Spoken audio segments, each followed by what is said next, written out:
Hi, welcome back to my life. ဒီနေ့မှာတော့ကျွန်တော်က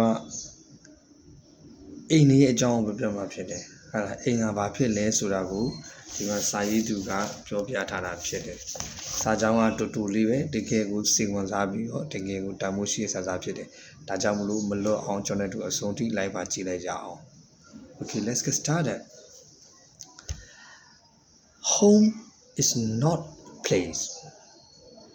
It's a feeling. စာကြောင်းကဒီလောက်ပါပဲဒီစာကြောင်းကိုကျွန်တော်အပေါ်မှာလည်းရေးပြထားမယ်ဘာသာပြန်ပြီးခန်းစားကြည့်လို့လည်းရပါတယ်ဒါပေမဲ့ဒီစာကြောင်းကိုကြောက်တဲ့ပို့ပြီးတော့အင်္ဂလိပ်စာဆရာကြီးတွေဆရာမကြီးတွေနဲ့တကယ်ကို